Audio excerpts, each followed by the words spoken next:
सब कुछ जब आप अपने मन की पढ़ने की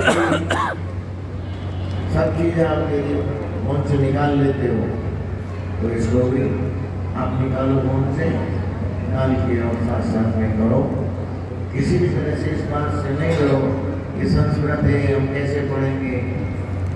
संस्कृत में से हिंदी निकली है, जो हमारी प्राकृत भाषा है हिंदी, वो प्राकृत भाषा है संस्कृत से ही निकली है, इसलिए आप आराम से पढ़ लोगे। हमारे बहुत लोग भी सब पढ़ने लगे, धीरे धीरे करते करते सब आ जाता है। जब आप फ्रेंच और जर्मन सीख सकते हो तो संस्कृत कैसे नहीं सीख सकते हो। इसलिए मन खाली होना चाहिए। मन में आपके ये है कि फ्रेंच सीख जाए, हमारे बच्चे जर्मन सीख जाए, तो आप संस्कृत भी सीख सकते हो। इसलिए हमारे विश्वास है कि तो आपके अपना विश्वास है, इसकी कोशिश करो, सब होगा, नहीं भी होगा। और कभी इस चीज़ से भी भयभीत नहीं हो कि त्रुटि हो जाएगी तो उसका दोष लगेगा।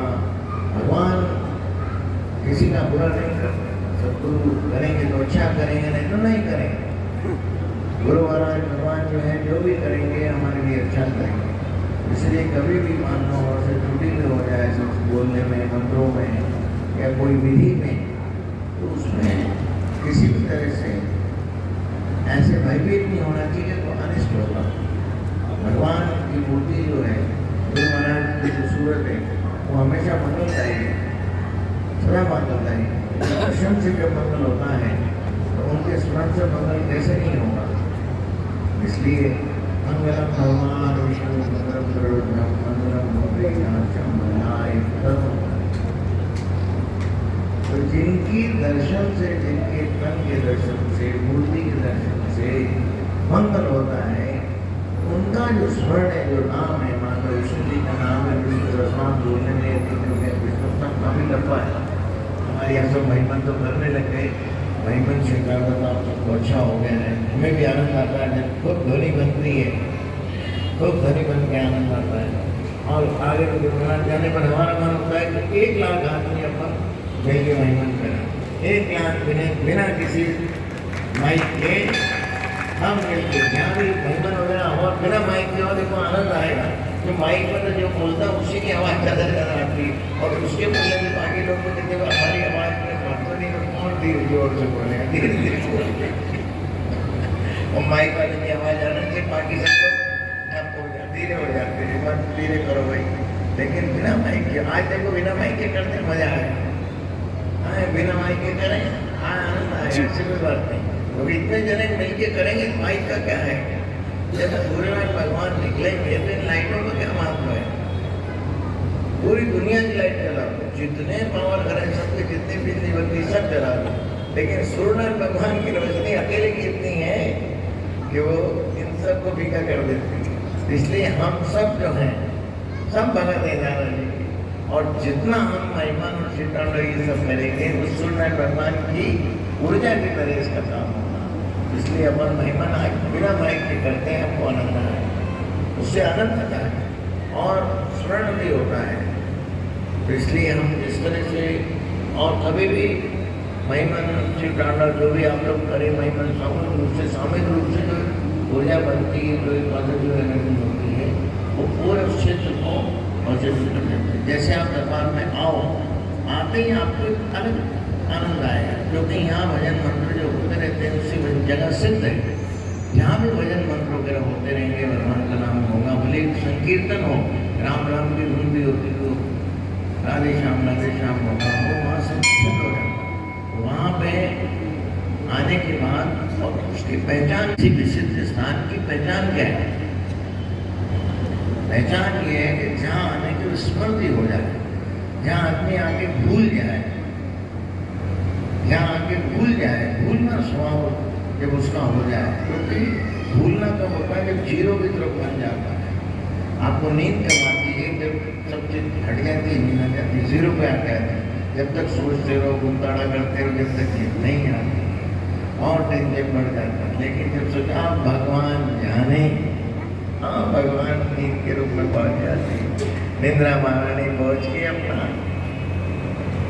स्मृति कर देती है। स्मृति जो है, स्मृति जब विस्मृति होने लगे वो जगह सिद्ध है। इसलिए हम सब जो हैं भगवान का नाम, गुरु महाराज का नाम लेते हैं, उससे अपने आप ऐसा वातावरण रहता है, ऐसी दिशा बदलती है मन की, स्मृति में स्मृति हो जाती है। आप आओगे आज गुरु महाराज से ये कहेंगे, तो यहाँ आते आते भूल जाते, अरे आज हम बोलना भूल ही गए। ये कब बोलते हैं कि जब गुरु महाराज की ऊर्जा, उनका जो ऑरा है, उस ऑरे के अंदर जब आएंगे तो स्मृति हो जाएगी। स्मृति ये लोग तो लिख के लाते हैं, सरकार हम भूल जाते हैं, फिर लिख के कागज दिखाते हैं, हमको पढ़ते हैं उस समय। मैं कहती कि तुम मेरा कोई अपनी भाई नहीं, तुम तो जो मन में आए करते। एक बार जो है, एक माई थी, इंदौर में हमारे जो आते थे, मैं गुरु महाराज विराजते थे, इंदौर सरकार यहाँ के टीम का कैलाश भवन था, विराजते थे। तो 2-3 माइयाँ आती थी, तो वहाँ आके भजन सुनाती थी। एक तो सहोदर नाम की थी, वो राजमहल के रहते हैं अभी, वो टेलरिया भी थी, और कुछ लोग वो सुनाते भजन। गुरु महाराज रोज उनका नियम था कि एक को भजन सुनाना, टाइम मिलता था 5 भजन भी करते, लेकिन उनका नियम था।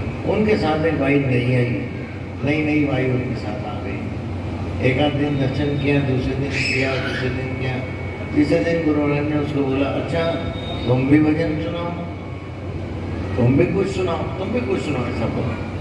अब छोटे थे, बोले तुम भी कुछ सुनाओ। वो बोली, गुरु महाराज मुझे कुछ नहीं आता, मैं तो इनके साथ आने लग गई, सुनती हूँ इनकी बात, और सुनते सुनते जब आएगा जब सुनाऊंगी। बोले नहीं, तो बोले तुम कुछ तो आता, सुनाओ, राम राम सुनाओ। तो उसकी हिम्मत नहीं हुई, उसने कहा नहीं गुरु महाराज मेरे को तो कुछ नहीं आता। बोले अच्छा तुमको गाली बकना आती है कि नहीं? गुरु महाराज ने कहा अच्छा तुमको गाली बकना आती है कि नहीं, तुम वही सुनाओ। अब ये देखो, ये इसका तात्पर्य क्या है कि भले गाली सुनाओ, लेकिन मन से सुनाओ। तुम भजन के रूप में जब इस भाव से गाओगे, जो भजन नहीं आता, गाली आती है, गाली सुना तो वही भजन हो जाएगा। अरे दादाजी महाराज गाली बक के डंडा मार के जो अपने पर कृपा करते थे, वो कृपा की कटाक्षता, वो गाली नहीं है, वो जो उनकी कृपा की कटाक्षता है, उनकी कृपा की जो दृष्टि है, उनकी कृपा की जो ऊर्जा है, वो काम करती है। वो ऊर्जा है, विस्मृति हो जाती है, वही फलीभूत हो जाती है। तो इसी तरह से गुरु महाराज ने जब उसको कहा गाली सुनाओ, तो चुप हो गई बेचारी। अब वो चुप हो गए, चुपचाप रही। जब गाली, हम ये भी नहीं बोल सकते गाली नहीं आती, अब गाली किसको नहीं आती? अच्छी बात सबको बाद में आती, गाली बताई। तो बोले गुरु महाराज, चुप रही बेचारी। फिर गुरु महाराज ने हाथ फेरा, बोले देख, यदि तेरे मन में भाव होगा सीख जाएगी। उस टाइम 1-8 महीने में सिखाने लग गए। ये सरजू है ना, कहाँ गई सरजू? ये सरजू शुरू में आई जब यहाँ भजन वगैरह आरती, इसने 1 हफ्ते में आरती सीख ली थी। बहुत होशियार है भैया ये। 1 हफ्ते में इसने आरती वारती सीख ली, और नता तक सीख लिया। सब उस समय हनुमान चालीसा नहीं होता था, 1 हफ्ते में सीख लिया। हफ्ते में मैंने देखा वहाँ चवर की ड्यूटी लगाते हुए उन दिनों के लोग चमर किया था, तो उसको चमर वाली के नाम से जानते हैं सबके, चमर वाली है। हम यहाँ जो चद्दर वगैरह से बढ़िया चद्दर, और बनती कोशिश चद्दर जो है बहुत चमक वाली का होती, चुभती है, तो बिना चुभने वाली होना तो वो अच्छा है। आप सबको चद्दर आप ही लाते हो, ज़्यादातर आप सिटी में कपड़ा भी लाते हैं, आजकल तो आप बनी हुई भी रखते हो, तो चुभने वाली नहीं है। भगवान को बनती कोशिश अंदर की तरफ से, जैसे अपन भी कपड़ा पहने तो आप लोग पे अस्तर लगाते हो, अब चद्दर में तो अस्तर भी लग सकता है, लेकिन चुभने वाली नहीं हो तो अच्छा है। वो क्या होता है, चलो भगवान को तो आप जो भी समाधि रूप मानते हो, जो भी मानते हो, लेकिन उसके बाद जो प्रसाद जिसको देते हैं उसके भी काम आना चाहिए। वो लोग भी उसको पहन के आनंद तो पहन सकें, और बहुत चुभने वाली होती है, और तो कोई मुसलमान पहनते हैं, मुझे इसलिए आप सब जो है भगवान गुरु महाराज की कृपा से प्रसन्न हो। अब उनकी प्रसन्नता के लिए, दादाजी की प्रसन्नता के लिए, भगवान भोलेनाथ भोलेनाथ के लिए, लक्ष्मी रवाने भोलेनाथ के लिए, दादाजी महाराज के लिए, अपन उनकी प्रसन्नता के लिए श्री बड़े दादाजी महाराज की भोलेनाथ की प्रसन्नता के लिए शिव महिमा का पाठ करेंगे। उसके बाद महिमा के बाद प्रसाद शुरू होते ही आप सब प्रसाद लें और उनके दर्शन करें। श्री पुष्पदंतो उवाच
Videya Jati Jati Nayana Vishanta Mata Kalmasha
Namo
रजपरिमिति चेता येषवशङ्कचेता देवचरणो लाङ्घनी शाश्वती एके जगन्मन्दे प्रत्यमा भक्तिराधा भरतर्योस्ते वाक्य पुष्पो भक्ति समस्या कंजनां सिंधुपात्रे स्वरवर्षाका लेखनी भक्तमूर्ति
श्री राधा जी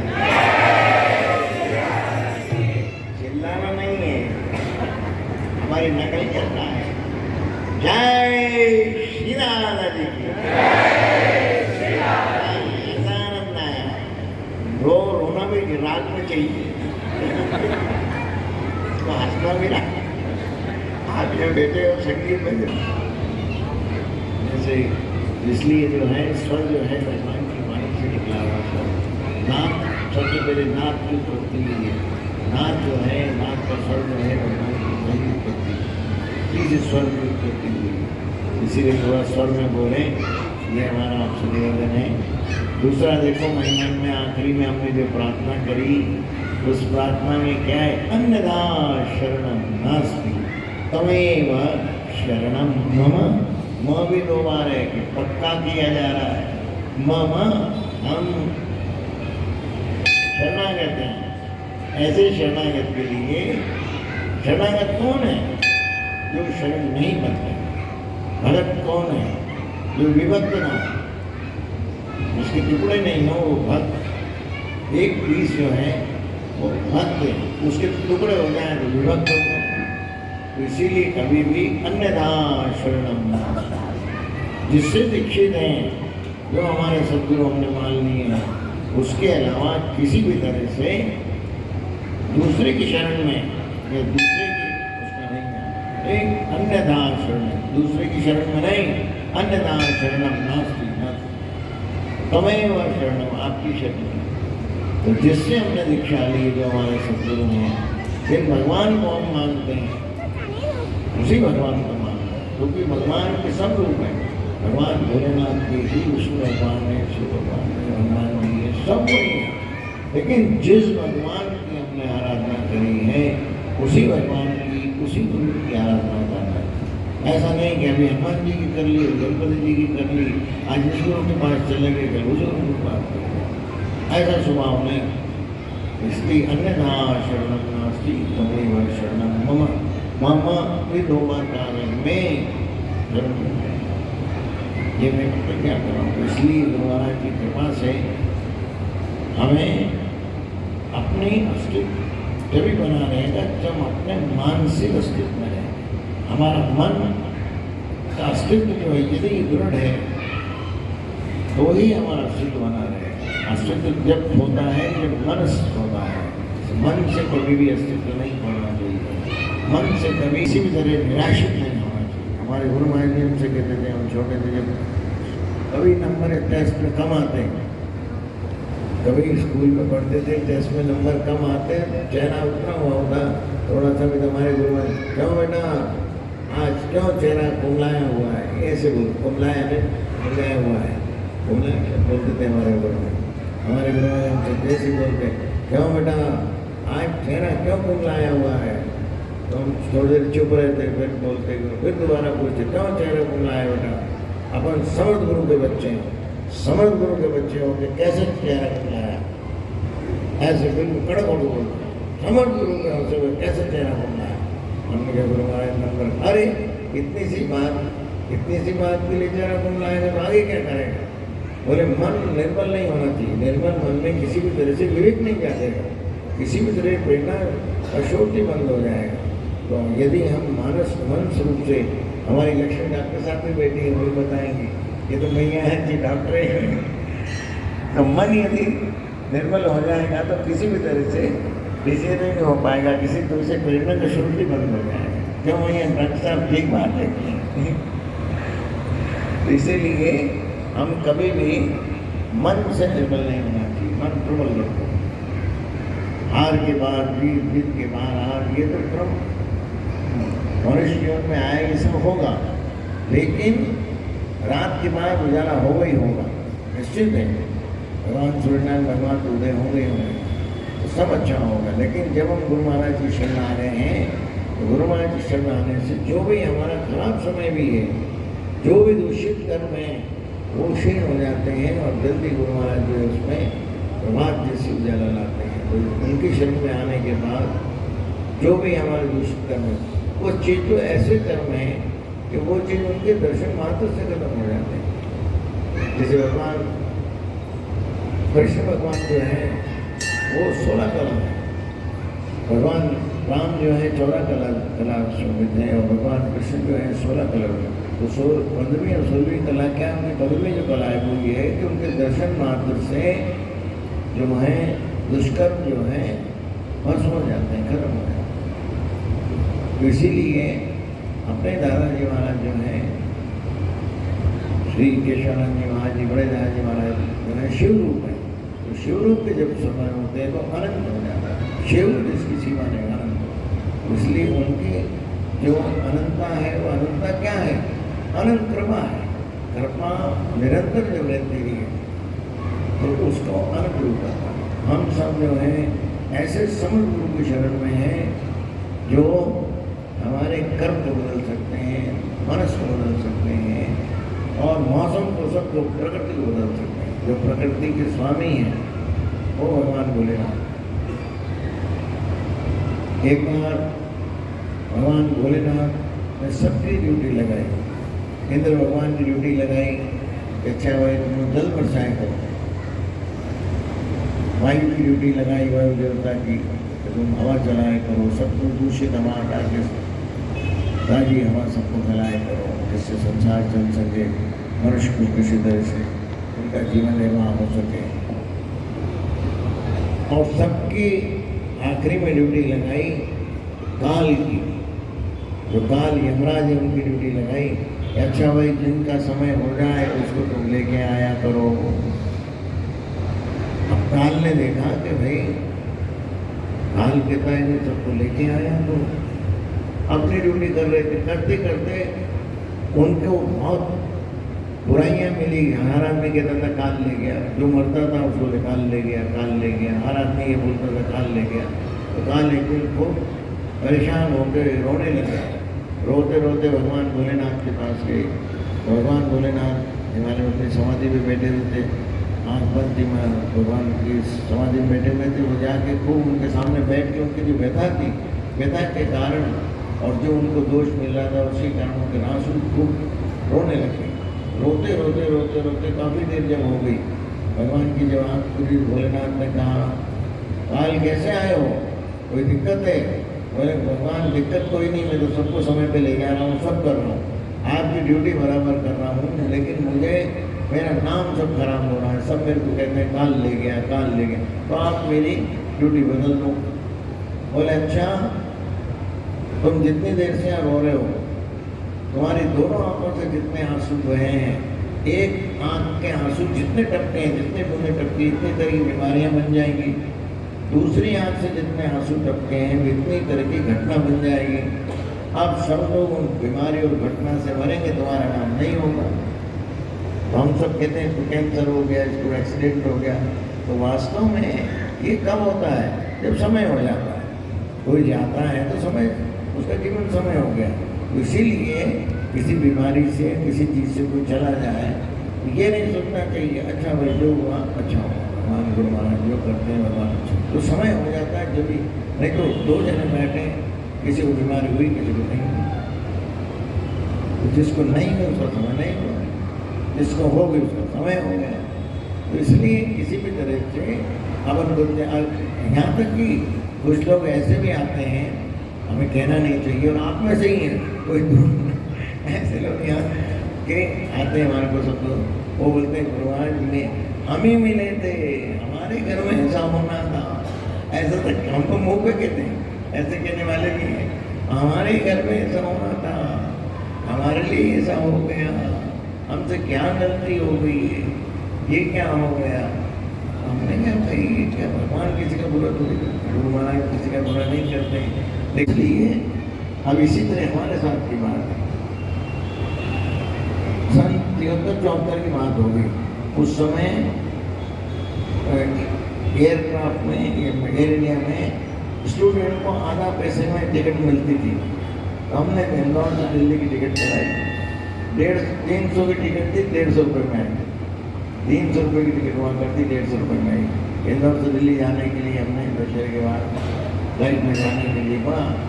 उस समय फ्लाइट में बैठना एक फन का होता था, आजकल तो फ्लाइट वैसी नहीं है। उस समय तो फ्लाइट में बैठना एक फन होता था। कि टिकट कराई, मैं नए कपड़े सिखाए, फ्लाइट में बैठ गए। तो जाने से पहले सुबह में बुखार हो गया और खूब जोर से बुखार एकदम जमा ठंड दे के। तो गुरु महाराज ने से हमारे कमरे में बैठने के हमने तेरी पधारे नहीं बैठे। बोले क्या हुआ बेटा? गुरु महाराज बुखार हो गया।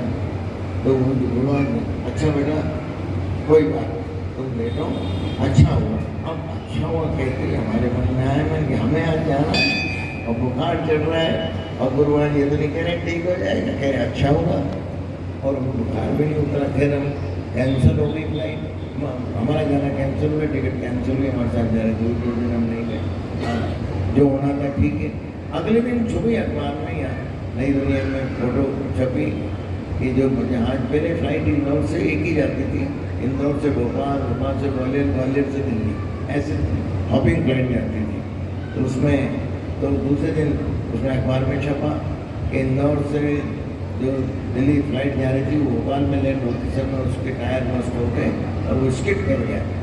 स्किड करके वो क्रैश तो नहीं हुआ लेकिन आगे स्किड करके बाहर जा रहा है और उसकी जोर से ब्रेक लगने से लोगों को ऊपर के सामान गिरा, किसी से में लग गई, किसी के चोट लग गई और ऐसी घटना हुई। जब हमें लगा कि हमने कहा अच्छा हो गया, जब ये अखबार में खबर आई कि वो जहाज तो जाके स्किड हो गया और उसके टायर फट, उसके लैंडिंग में टायर फट गई, तो ये अच्छा होता है। इसीलिए गुरु महाराज आप सब हैं, कोई मनोरथ पूरा ना भी हो तो उसके लिए चिंतित नहीं होना चाहिए। उसका एक ही चीज़ है, यदि वही मनोरथ पूरा करना है तो भजन की मात्रा बढ़ाओ, भजन की मात्रा और बड़ा हो जाएगा। जैसे हम भी आपने बताया ना, जैसे टेस्ट नंबर कमाते तो जो क्यों चेहरा मुड़ जाए, चेहरा नहीं मुड़ जाना और मेहनत करो, अच्छा और भजन बढ़ाओ, भजन की मात्रा बढ़ाओ और भजन की मात्रा बढ़ाने से फिर अच्छे नंबर आ जाते हैं। तो भजन की मात्रा बढ़ाना चाहिए। जब भी ऐसी कुछ होता है, ऐसी कोई घटना जो नहीं हो, जो नहीं क्या होना तो सब अच्छे ही है, लेकिन आपके मन के अनुकूल कोई चीज़ नहीं होती तो उसमें भजन की मात्रा बढ़ाना ही एक साधन है। और जो भी भजन करते हैं, जो भी हमारे नेम है उसकी मात्रा बढ़ाओ। 2 माला करते हैं, 3 माला करो और जो भी भगवान गुरु महाराज करते हैं उसको अच्छा मानना। प्रकृति जो भी हमारे लिए करती है उसको अच्छा मानना चाहिए, जो भी हो रहा है अच्छा हो रहा है। इसलिए कभी भी ऐसी बात नहीं मानना चाहिए। गुरु महाराज जो भी करते हैं अच्छा करते हैं। वो इस तरह से छींक आके उनके श्वास की नली की शुद्धता हो जाती है छींक आने से। उसी तरह से कोई भी घटना होने से हमारे दूषित कर्म दूर होकर हमें गुरु महाराज जो है अपना रास्ता दिखाते हैं। तो किसी भी तरह से कोई चीज़ नहीं हुई है फिर और सेवा करो और दया होगी और करेंगे। इसलिए किसी भी तरह से मन में क्षीणता या अविश्वास नहीं होना चाहिए। हमें एक बार शरण नास्ती, तो गुरु महाराज के हम शरण में है, इसलिए कभी भी किसी एको ब्रह्म रूपी नास्ती, इसलिए उसी रूप में सब आप उसी रूप में सब हमें जिस रूप में मिले, जिस रूप में हमने दर्शन लिए, जिस रूप में हमारी आस्था हुई है वो आस्था ही अमर है और वो आस्था जो अमर मानेंगे तो अमर आशीर्वाद है।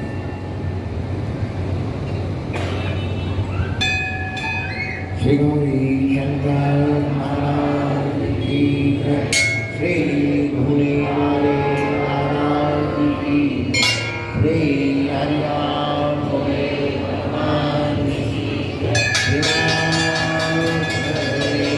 हर हर हर सच्चे